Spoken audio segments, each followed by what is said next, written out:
We focus on history, culture, religion, art, social, and philosophy of Nusantara. Here, in the presence of Nusantara, we were made to be forgotten about the goodness of ourselves. Because negativity seems to be more interesting for us.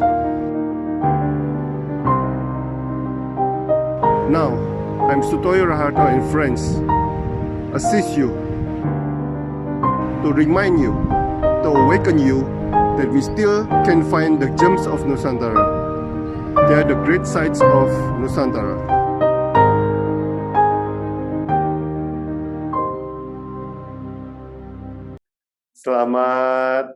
Selamat malam Mas Erik Satio, seorang penulis dan sutradara komedi ternyata. Tapi tulisannya serius banget Mas, sampai saya nggak habis pikir gimana kalau ngarahin Sule, guyon dengan tulisan-tulisan yang seserius itu.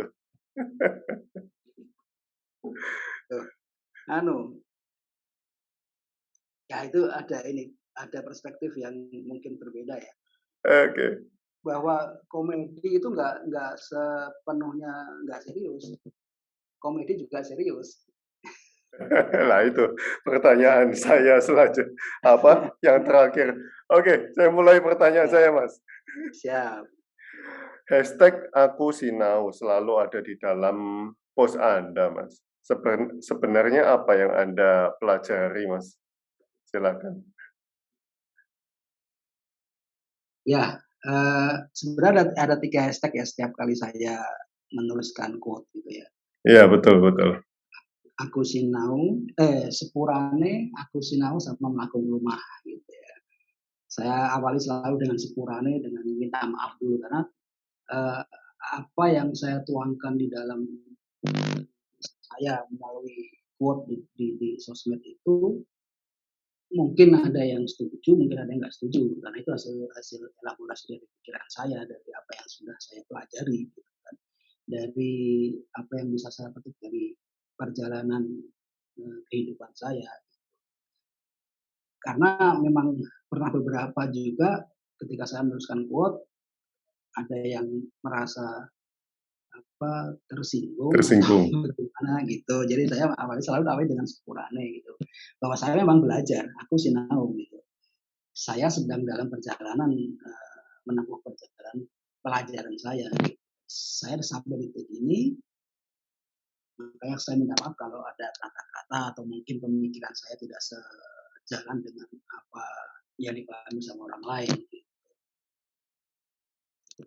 Karena, Oke. Nah, sebetulnya sinau apa panjenengan, Mas?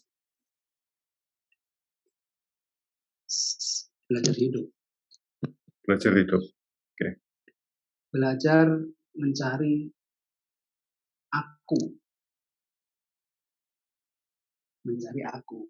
Ya itu saya pikir itu perjalanan setiap orang ya, mencari diri sendiri yang kemudian pada akhirnya akan mencari sesuatu yang tunggal, sesuatu yang satu, sesuatu yang sejati. Ya intinya mencari kesejatian, kebenaran yang sejati itu apa sih? Itu yang selalu menjadi pertanyaan karena kebenaran di dunia ini kan selalu relatif nilainya, tapi pasti saya yakin ada kebenaran yang sejati, kebenaran yang benar. Nah, itu yang dicari. Benar. Nah, ini Mas Arief masuk sudah. Nah, Mas, Anda juga menuliskan membahagiakan sama dengan dibahagiakan, memudahkan sama dengan dimudahkan. Ini ada teman saya mengatakan ini seperti doa Menteri Agama pada waktu kemarin itu, katanya. Oh ya. Nah, apa yang Anda pelajari dari ini, Mas? Ya, monggo. Itu balik lagi itu dari apa yang sudah saya alami saya merasa beberapa kali atau sering kali hidup saya tuh kok selalu dimudahkan, selalu digampangkan dalam setiap urusan-urusan, bahkan ketika berkeinginan kok, gampang banget tiba-tiba terjadi begitu saja. Atau saya berada dalam situasi yang membahagiakan, saya merasa dibahagiakan. Kemudian saya, mempelajari bahwa itu ada sebuah hukum kausalitas ya, itu satu seperti dua sisi. Jadi seperti memberi sama dengan diberi, ya kan. Seperti mengajar sama dengan belajar, itu sama aja, ya membahagiakan sama dengan kemudahan. Ketika kita memberikan kebahagiaan kepada orang lain, itu otomatis kita menerima rasa bahagia dari orang yang kita bahagiakan itu. Ada energi dari situ yang kita merasa, itu bahagianya kok malah merasa lebih sejati ya rasanya gitu. Sebenarnya konsep sedekah sih, ketika kita memberikan sesuatu kepada orang lain, apalagi orang lain sudah membutuhkan, kita memberikan sesuatu itu, orang lain itu plong, bahagia gitu, rasanya kita kok lebih bahagia dari dia sendiri. Itu apa yang saya alami seperti itu. Jadi saya langsung berpikir, oh ya, kalau semakin kita membahagiakan orang, kita semakin bahagia ternyata gitu. Rasanya seperti itu ya. Baik lagi semua itu ya, ya satu kesatuan. Seperti tadi Mas bilang serius sama komedi, ya satu kesatuan juga sebenarnya. Loh, tapi membahagiakan sama dengan dibahagiakan ini apakah ada hubungannya dengan karir Anda, Mas? Yang Karir itu cuma sebagian kecil, Mas, oke. dari kehidupan. Karir itu kan cuma alah berapa sih gitu. Bukan sebuah hal yang saya cari atau saya tuju sebenarnya karir itu. Bahkan saya nggak berpikir bahwa di film ini adalah karir saya gitu. Saya bisa aja tiba-tiba kayak sekarang nih, saat sekarang saya nggak di film lagi, saya seperti itu. Karena perjalanan saya bukan di situ, itu bukan perjalanan saya. Jadi cuma bagian dari warna hidup saya aja. Gitu. Jadi kalau dibilang apa tadi, karir itu sesuatu yang saya pikir enggak juga. Cuma bagian kecil aja itu. Sebagian kecil. Wow. Wow. Nah, sebagian besarnya apa, Mas? Ya mencari benar-benar itu. Ya, mencari kesejahteraan. Oke. Oke. Nah, saya ada satu foto ini, Mas, bentar ya. Kamu akan bertemu dengan akumu saat kamu bisa membuang akumu ya. Anda seorang sutradara film komedi dan juga suka menulis hal yang serius seperti tulisan ini. Kamu akan bertemu dengan akumu saat kamu bisa membuang akumu. Nah, di manakah keseriusan dalam komedi, Mas? Dan di manakah komedi dalam tulisan-tulisan serius ini? Silakan. Ya, kalau kata mbahnya komedi ya, Mbah Charlie Chaplin itu, hidup itu tragedi kalau dilihat dalam close up. Karena kamera di close up itu tragedi gitu. Tapi kelihatan komedi kalau long shot. Gitu. Itu kalau Mbah Charlie Chaplin. Dan itu memang dia. Komedi ataupun tragedi ataupun serius itu kembali ke perspektif kita sendiri kan. Jadi apapun dalam kehidupan ini kan semua penilaian. Bagaimana kita menilai sesuatu kan semua itu sifatnya netral. Kita bisa menilai sebuah peristiwa itu sebagai sebuah peristiwa komedi atau sebuah peristiwa tragedi, tergantung dari mana kita melihatnya, tergantung bagaimana kita menilainya atau memberikan label dari peristiwa itu kan. Kamu akan bertemu dengan akumu saat kamu bisa menghilangkan akumu. Aku ini tadi juga bagian dari penilaian itu. Kita sering terjebak pada ingin dinilai dan bagaimana ingin menilai. dengan adanya peristiwa-peristiwa yang di berita, di media online, di apa segala macam, kita selalu tergerak untuk menilai, untuk merespon menilai pada peristiwa itu. Oh, peristiwa itu ini, oh si anu itu begini, si anu itu begitu. Dan terlebih lagi yang sangat lebih penting lagi adalah kita terjebak pada kita pengen dinilai orang seperti apa. Kita ingin dilihat orang berbentuk apa. Jadi kita sibuk dengan mendandani diri kita supaya dilihat orang akan menjadi seperti apa. Padahal kita ini nggak ada, akunya kita itu nggak ada. Apa yang kita pikirkan, apa yang kita lakukan, semua itu bukan kita, bukan dari kita. Kita cuma media representasi aja dari apa yang bukan kita sebenarnya.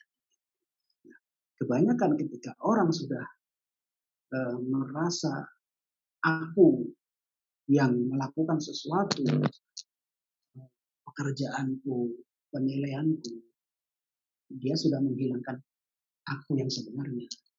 Nah, kalau ketika dia kemudian bisa menghilangkan aku yang semu ini, yang cuma representasi tadi itu, yang muncul adalah aku yang sejatinya. Nah, Mas, kalau boleh tahu Anda belajar ajaran ini dari mana, Mas? Banyak. Jadi setiap hal adalah guru saya. Nah, saat ini Mas Toyo guru saya saat ini. Di saat ini. Setiap saya bertemu dengan hal apapun, itu guru-guru saya. Di rumah, anak-anak saya guru-guru saya, istri saya guru saya. Di jalanan, ketemu sama setiap orang, itu semua guru-guru saya. Saya belajar dari setiap hal. Wow. Oke, ini ada satu lagi, Mas, yang ya, Anda mengatakan every fear had a wish. Ya. Nah, bagaimana menghindari rasa takut itu, Mas? Silakan. Rasa takut itu kan sudah satu bundling ya, diberikan sama Tuhan. Itu sudah apa ya, default factory settingnya dari pabrikannya dari Tuhan ya, kita diberikan rasa takut itu bagian dari rasa senang, rasa bahagia, rasa berani, dan segala macam rasa yang lain. Nah, rasa itu nggak bisa dihilangkan. Cara menghindari ya jangan takut. Tapi kalau kita bicara jangan takut di pikiran bawah sadar, itu nggak akan direspon, karena itu kan kalimat negasi. Jangannya hilang, cuma takutnya yang ada. Jadi ya, cara terbaik adalah kita bernegosiasi, kita bicara dengan rasa takut itu, untuk kemudian berangkulan, bersahabat dengan rasa takut itu untuk menjadi rasa tidak takut. Nah, takut ini banyak loh, Mas. Dimensinya banyak. Takut apa? Takut sama setan misalnya gitu, hantu gitu. Every fear had a voice, pasti kan? Itu sangat mudah banget ya. Takut loh ketika misalnya di dalam sebuah adegan film gitu kan, kita di pojokan, ada hantu, pasti langsung teriak, ya pergi gitu kan. Harapannya adalah pergi, wishnya adalah hantu itu pergi gitu. Seperti juga kita ketakutan apa? Ketakutan akan kehilangan harta misalnya. Masalahnya adalah karena kita merasa memiliki harta itu. Gimana supaya kita nggak takut kehilangan? Kalau kita merasa memiliki, ya kita akan merasa takut. Ada satu quote dari Raden Mas Susrokarto. Itu mungkin sering banyak dengar, sepi pamreh tebih ajri. Sepi mengharapkan imbalan dari apa yang kita berikan, kita akan jauh dari rasa takut. Jika kita memberikan sesuatu, kita nggak takut apa yang kita berikan itu habis, gitu. Jadi kita nggak punya rasa takut. Jadi kita nggak berharap kita akan diberi imbalan, kita akan diberi feedback sama orang yang kita berikan, entah itu cuma sekedar terima kasih, entah itu doa dari dia yang kita berikan atau malah barang yang dia berikan kembali sama kita, tanpa kita mengharapkan apapun, kita akan merasa kehilangan, kita nggak takut, gitu kan. Masalahnya ketakutan kadang-kadang kita ciptakan sendiri. Cara cara menghindarinya yaitu jangan merasa memiliki apapun. Kalau kita nggak pernah merasa memiliki apapun, kita nggak pernah takut akan apapun. Takut pada hal selain Tuhan juga eh, itu masalahnya. Itu yang menjadi masalah karena kita takut dengan hal selain Tuhan. Harusnya kita takut sama Tuhan itu aja. Karena takut nggak bisa hilang. Iya. Iya. Nah, sebagai seorang sutradara film komedi, Mas, apakah ada rasa takut dalam komedi itu, Mas? Dan sejauh apa komedi mengurangi rasa takut di dalam komedi? Silakan. Maksudnya takut berkomedi atau takut komedinya? Di dalam komedi itu apakah ada rasa ketakutan sebetulnya? Biasanya gini, pada umumnya pelaku komedi itu biasanya pelawak, gitu ya, atau mungkin seperti saya contohnya yang pekerja kreatif dalam kebetulan di bidang komedi. Biasanya ketakutan itu takut nggak lucu biasanya. Dan ketika kita punya rasa takut seperti itu malah justru akhirnya nggak lucu kan, karena kita yang muncul adalah rasa takut itu. Oh. Akhirnya yang kita buat akhirnya malah nggak lucu. Yang terbaik adalah bebaskan. Jangan balik lagi kan lagi ke rasa takut tadi. Karena kita takut nggak lucu akhirnya ya nggak lucu. Gitu. Jadi ya dibebaskan aja, nggak usah merasa takut apa-apa. Karena komedi itu kan untuk meringankan, membuat kita rileks, membuat kita terbebas dari hal-hal yang serius. Gitu. Nah, kalau kita terlalu serius memikirkan lucu apa enggak ya akhirnya nggak membebaskan. Iya. Diri kita sendiri nggak bebas, gimana kita mengharapkan respon orang lain menjadi bebas? Iya.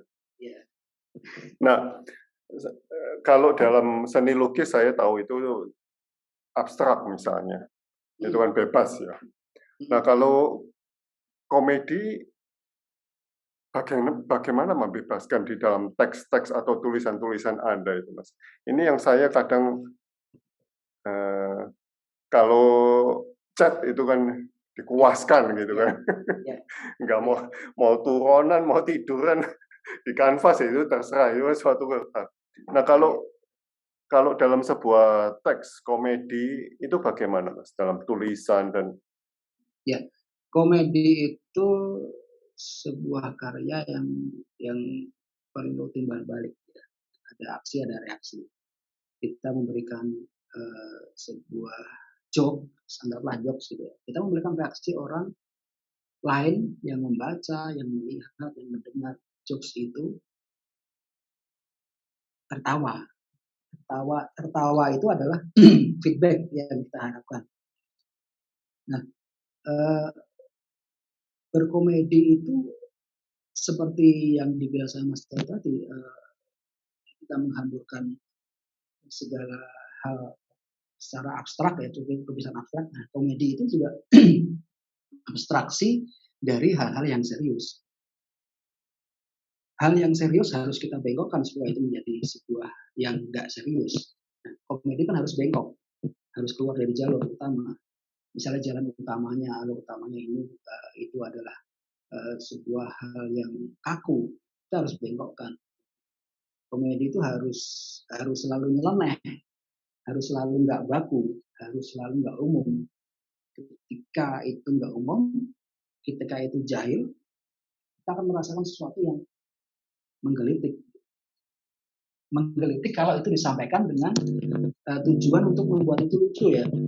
Kadang ada hal yang itu di luar dari pakem, di luar jalur,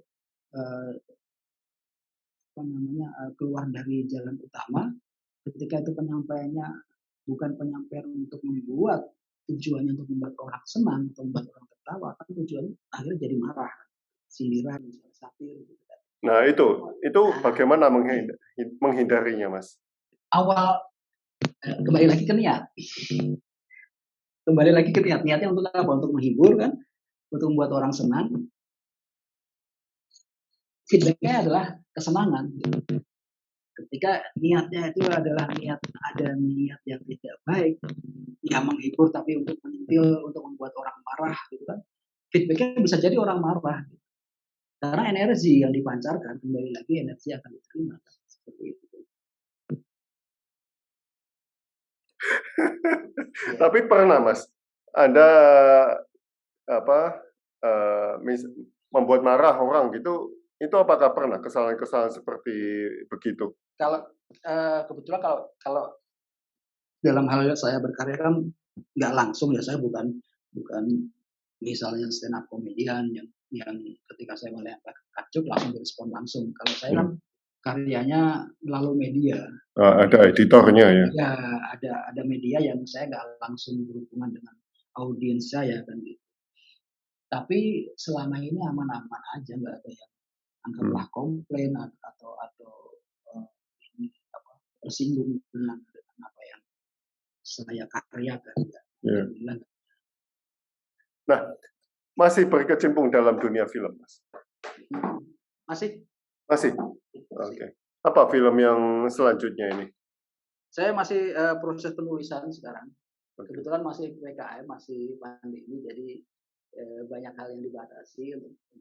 Untuk sekarang saya banyak menulis dulu, mengumpulkan materi-materi. Nanti ketika sudah dibuka pintunya, baru.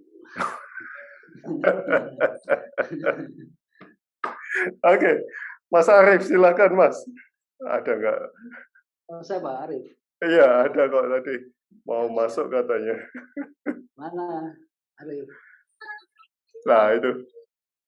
Oh, boleh tongol ini mukanya? Oh ya, boleh dong.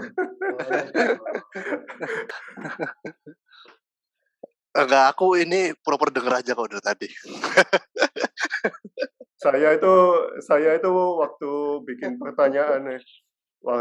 pertanyaan untuk Mas Erik itu saya itu ada satu kebingungan loh. Ini Mas Arief atau Mas Erik ya? Mukanya kok bisa mirip? Tulisannya hampir sama. Ya. Sampai saya ngomong sama Pak Cuk, loh Pak muka wajahnya kok bisa mirip banget Pak ya? Arief, mukanya Arief tuh jiplak muka saya. Kan fotokopian. Iya, dari mbah-mbah loh fotokopinya.